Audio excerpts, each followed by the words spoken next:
Polo, le Bayern a remporté le fameux match entre clubs allemands sans trembler vraisemblablement sur l'ensemble des deux matchs. Encore une victoire aujourd'hui. C'est la leçon de la soirée, c'est qu'on a retrouvé le club numéro 1 d'Allemagne. Reste maintenant avec une finale à domicile à Munich de redevenir le grand d'Europe, quoi. Et ça, c'est la grosse question qu'on se pose en Allemagne, parce que l'évolution, cette double confrontation évidemment qui est toujours spéciale entre deux clubs de même pays qui se connaissent, même si j'ai une grande critique, c'est-à-dire que Leverkusen n'est plus une équipe allemande, c'est une équipe espagnole, c'est-à-dire que ça fait tourner la balle, etc. Je pense que Xabi Alonso a des problèmes de gestion de son effectif. Il perd des joueurs à force de les laisser sur le banc.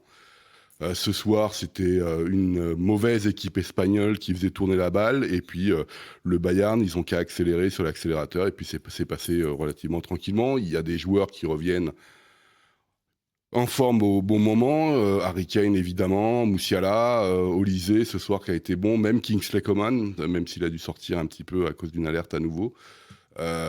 Il y avait quand même un piège ce soir. Il y avait Johnny Obisch dans les buts. On ne sait jamais ce que ça peut donner. Il avait perdu sa place en deuxième division en début de saison à Cologne, et parce qu'il se prenait beaucoup trop de buts, etc. Donc il y avait ce piège-là, mais rappelons qu'il manquait aussi Wirtz du côté de Leverkusen. Donc tout le monde dit en Allemagne, y compris du côté de Leverkusen, qu'ils se sont pris une leçon sur l'ensemble des deux rencontres.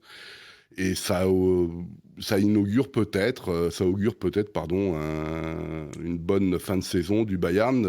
Quand on voit le début de saison du Bayern et et le niveau qu'ils ont maintenant, peut-être qu'il va y avoir une bonne surprise du côté de l'Allemagne. Un mot du Borussia demain face à Lille. Alors il paraît que c'est la crise totale. Kovac en colère après le match du week-end. Ouais. Il y a même eu prise de bec entre joueurs. Donc rien ne va plus. Donc là, si Lille ne le fait pas demain, il ne le fera jamais, non? Si, Dortmund peut ne pas jouer le match, à la rigueur, c'est une autre solution. Bon, Mais a priori, ils vont le jouer. Mais ouais, alors on annonce une compo un peu spéciale. C'est vrai que c'est très compliqué en ce moment au Borussia Dortmund. J'en ai parlé un petit peu lundi, puisque officiellement Sébastien Kehl, le directeur sportif, a annoncé qu'il y aurait une vaste revue d'effectifs cet été. Donc alors que la compétition continue, la prochaine qualification pour une Coupe d'Europe, c'est compliqué pour le Borussia Dortmund, et la prestation de ce week-end, sérieuse, alors ok, c'est Augsbourg qui reste sur 5 victoires, 4 nuls. En ce moment, c'est un coffre-fort, très bien, mais les joueurs sont pas à leur niveau. On comprend rien. L'anglais Gittens, c'est un joueur qui pourrait aller dans les divisions amateurs, etc. On sait même pas s'il va être titulaire. Et Niko Kovac ne prend aucun gant avec son équipe. Il a bien compris que c'était lamentable. Il y a un problème de fitness aussi dans l'équipe, comme le disait Manu la semaine dernière. Donc voilà, toutes les cartes pour moi sont du côté lillois. On se retrouve demain, Polo, pour en parler, bien sûr, après le match. Okay. Bonne nuit. Johan, l'Inter face à Feyenoord, là aussi, c'était plié à l'aller. Alors, je ne sais pas ce que tu peux nous raconter de plus ce soir. Ouais, c'est pas un super match, hein. L'Inter tout en contrôle avec le résultat du match aller. Il y avait vraiment une différence de niveau quand même entre les deux clubs, avec aussi encore beaucoup de blessés côté Feyenoord. Déjà, quand ils sont au max, c'est compliqué, mais alors quand il y a autant de blessés que ça l'est encore plus. Ce soir, l'Inter démarre sans Di Marco blessé, sans Bastoni titulaire, sans Barella titulaire, sans Lautaro Martinez titulaire. Et malgré tout, ils sont nettement au-dessus. Dès qu'ils accélèrent, alors pendant un moment du match, ils sont un peu reposés. Après l'ouverture du score, ils n'ont pas appuyé vraiment, alors qu'ils auraient pu mettre la tête sous l'eau de Feyenoord. Donc là, Feyenoord a la qualité technique des équipes néerlandaises, où ils sont capables de conserver le ballon et d'avancer progressivement sur le terrain et de se créer des demi-occasions, on va dire, avec des positions de tir plutôt intéressantes à l'entrée de la surface. Mais dès qu'ils accélèrent, l'Inter avec un énorme Mkhitaryan, et d'ailleurs c'est très bien qu'il revienne à ce niveau-là, parce qu'il a eu un début de saison très très compliqué, et là que lui revienne à ce niveau-là, ça va être très très intéressant. On voit un Çalhanoğlu qui reprend aussi un peu d'épaisseur physique après sa grosse blessure, et il fait pas une bonne deuxième partie de saison, Çalhanoğlu. Donc tous les signaux à peu près sont au vert du côté de l'Inter. Même Marcus Thuram, qui a son problème de cheville et qui disait après le match, un coup ça va moins bien. Même quand ça va pas super génial, il te met des frappes enroulées en lucarne. Il y a une occasion aussi où il dribble 3 défenseurs et où il tire sur la barre. Voilà, c'est le seul petit truc, si on veut être un peu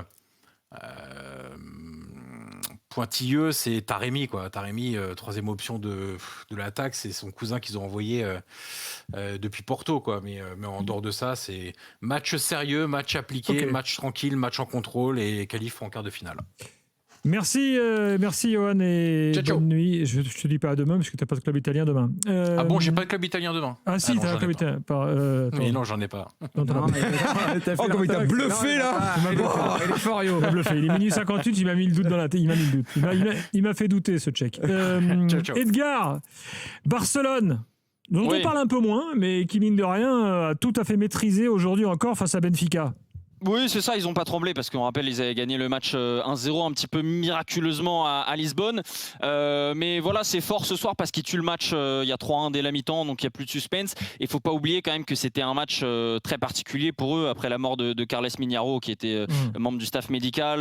Tout le match de ce week-end a été annulé contre Osasuna. Il y a eu un hommage avant le match. Il n'y a pas eu de joueurs en conférence de presse hier. Tout le groupe était assez touché. Et évidemment, ce match-là et le reste de la saison est dédié à Carles Mignaro. Donc, il y avait ce contexte très particulier et ils ont vraiment fait le boulot avec Lamine Yamal en dynamiteur qui a fait un match au niveau où on a envie de le voir. Rafinha qui met encore un doublé, il en est à 11 buts en 10 matchs cette saison. Je vous rappelle que le record de buts sur une saison de Ligue des Champions, c'est 17 buts de Cristiano Ronaldo. Donc il est qu'à 6 buts, je dis pas qu'il va y arriver, mais ça nous montre l'ampleur aussi de la saison qu'il est en train de sortir.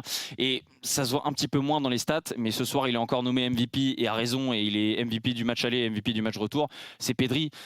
Pedri, cette saison, c'est tout simplement exceptionnel. Quand il n'est pas blessé, c'est l'un des meilleurs milieux de terrain du monde. Ce soir, il perd 4 ballons, il en récupère 10. Et au-delà des stats, c'est surtout d'ailleurs au-delà des stats, dans sa justesse technique, son placement, sa prise d'info, son sang-froid quand il est entouré de plusieurs joueurs, son intelligence de jeu, sa qualité de passe, c'est vraiment le très très très haut niveau. Et c'est surtout un joueur qui pue le foot espagnol, qui pue le Barça.